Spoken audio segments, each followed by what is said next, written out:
Malam ini, teman-temanmu mampir ke rumah untuk makan malam bersama. Kamu menaruh gelasmu di atas meja, lalu membantu salah satu temanmu menyiapkan makanan penutup. Saat kembali ke meja makan, kamu melihat air di dalam gelasmu mulai terciprat kemana-mana dan es batunya berguncang seperti kapal yang terombang-ambing oleh ombak ganas. Kemudian, kamu pun merasakannya. Lampu gantung di langit-langit mulai berayun ke sana kemari. Sesaat kemudian, terdengar teriakan, "Gempa!" Rumah dan seisinya terus berguncang. Kamu mencoba lari untuk mencari perlindungan, tapi kakimu nggak bisa bergerak dan tubuhmu kesulitan untuk menjaga keseimbangan. Lemari berguncang keras, gelas dan piring beterbangan keluar, lalu pecah berserakan di lantai. Rak bukumu roboh dan benda-benda yang menempel di dinding mulai berjatuhan.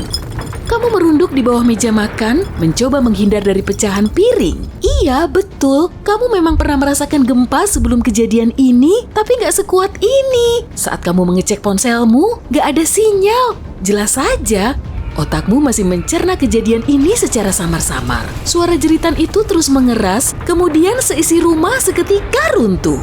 Gempa terbesar yang pernah tercatat terjadi di Chili pada tahun 1960. Bencana ini terjadi di sore hari saat semua penduduk sedang menikmati waktu santainya.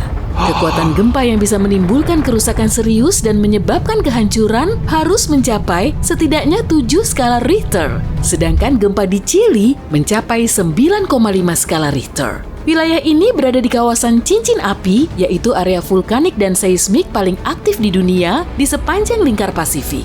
Guncangan pertamanya berlangsung sekitar 10 menit dan 2 hari kemudian banyak gempa susulan yang masih cukup kuat sehingga memicu gunung meletus di bagian selatan Chili. Belum cukup sampai di situ, gempa tersebut melepaskan serangkaian gelombang pasang di seluruh Samudra Pasifik.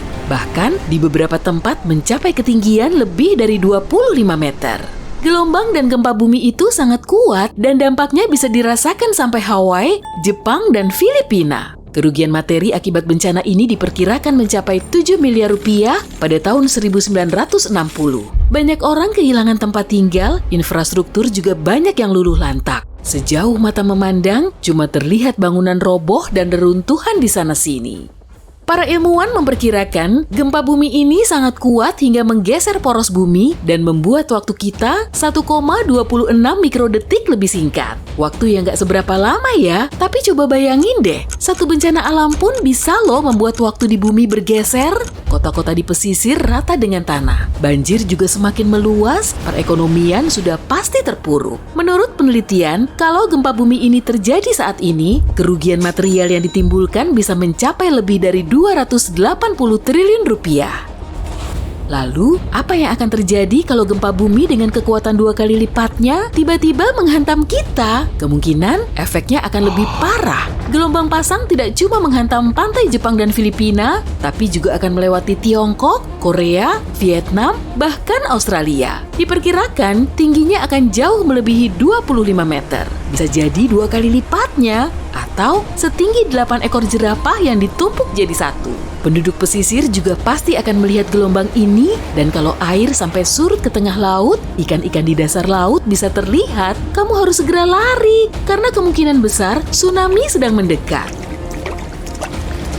Semisal gempa yang sangat kuat itu beneran terjadi, dan kamu terjebak di bawah reruntuhan, masih bingung dengan kejadian yang sedang kamu saksikan. Beberapa saat kemudian, kamu berhasil meloloskan diri dari situ. Rupanya, kamu nggak sendirian, karena perumahan di kompleksmu sudah berubah menjadi tumpukan batu dan puing-puing. Jembatan juga runtuh, mengakibatkan banyak orang terjebak di kedua sisinya. Kamu mulai celingukan sambil membersihkan debu dari tubuhmu, lalu segera mencari pertolongan. Truk damkar dan ambulans melintas di antara reruntuhan dan mobil yang hancur.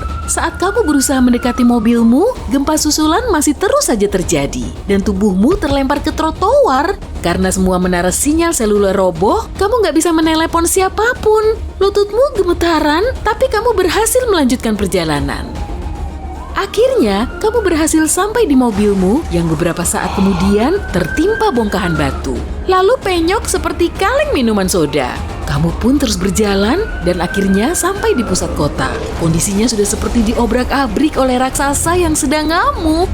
Kamu terus maju untuk mencari pertolongan. Tiba-tiba, ponselmu bergetar. Di dalamnya sudah ada ribuan notifikasi tentang gempa bumi yang berkekuatan 20 magnitudo. Tubuhmu gemetaran dan tanah di bawah kakimu tidak lagi bergetar. Oh, terdengar bunyi gemuruh dari kejauhan dan terus mendekat dalam kecepatan tinggi. Di sebelah kananmu, terlihat gelombang setinggi gedung terus menerjang dan mendekatimu.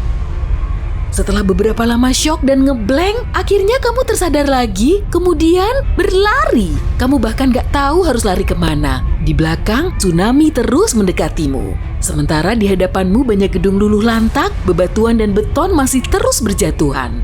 Wah, ada gedung yang masih berdiri tegak tuh. Kamu harus segera naik ke atapnya. Saat kamu nyoba pakai lift, ternyata mati. Ya jelas aja lah. Kamu bergegas menaiki tangga, menginjak pecahan kaca dan puing-puing. Tapi kemudian berhasil berdiri lagi. Tsunami di luar sudah sangat dekat dan kamu bisa melihatnya dari jendela.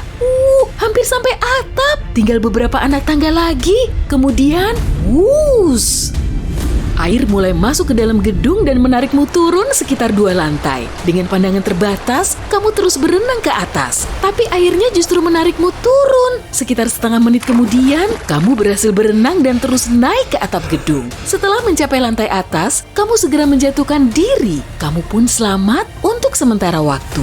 Gelombang pasangnya masih kuat dan melewati pusat kota yang hancur lebur. Ponselmu sudah kebasahan dan tentu sudah nggak berfungsi. Kamu bisa melihat kotamu dengan pandangan 360 derajat, semuanya dibanjiri air dan penuh dengan puing-puing. Lantai gedung mulai bergetar lagi. Mungkin sebaiknya kamu duduk diam saja sampai semuanya berlalu sambil menunggu helikopter penyelamat. Tiba-tiba terdengar bunyi ledakan yang sangat kuat, serasa hampir memecahkan gendang telingamu. Tanah di bawahmu kembali berguncang, nun jauh di sana, asap tebal mulai membubung dan menutupi langit. Kegelapan menghalangi sinar matahari pagi, dan saat itulah kamu bisa melihat lava yang menyembur ke udara lalu mendarat ke area di sekitarnya. Lava itu membentuk sungai dan perlahan mengalir menuju pusat kota.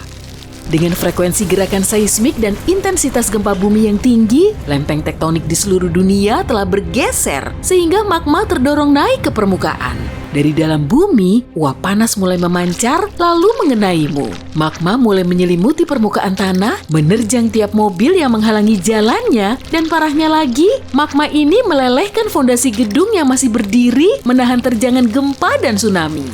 Di kejauhan, gedung-gedung mulai runtuh ke dalam kolam lava membara yang menyelimuti seluruh kotamu. Satu persatu mulai hancur ditelan lava itu. Berarti, gedung tempatmu berdiri juga bergoyang, hampir runtuh. Saat itulah kamu melihat cahaya. Kemudian kamu menongangkan kepala menuju helikopter yang terbang di kejauhan. Kamu mencoba melambaikan tangan, berlari-lari, melompat, dan gerakan lainnya untuk menarik perhatian. Hore, akhirnya berhasil juga. Helikopter itu berputar-putar lalu menurunkan tangga tali. Setelah di atas helikopter, kamu cuma bisa memandangi seluruh kotamu. Semuanya bergelimpangan tanpa sisa. Kamu mendarat beberapa kilometer di luar kota, kemudian segera dirawat di fasilitas darurat rumah sakit. Wah, kamu termasuk salah satu korban selamat yang beruntung. 1 tahun kemudian, genangan tsunami telah surut, lava yang mengalir ke pusat kota juga telah dingin, tapi semua magma itu mengubah permukaan tanah secara permanen. Seluruh kota menjadi hilang, kerusakannya telah membawa seantero negeri ke dalam keterpurukan ekonomi yang akan berlangsung selama puluhan tahun. Survei kota pun perlu waktu sampai berbulan-bulan untuk memastikan gak ada kabel listrik yang membahayakan atau pipa gas bocor. Pihak otoritas setempat membangun kota lebih jauh dari pusat kota sebelumnya. Dengan kata lain, mereka membangunnya di atas reruntuhan. Tapi di kota lain, ada juga yang memindahkan semua penduduknya ke kota terdekat.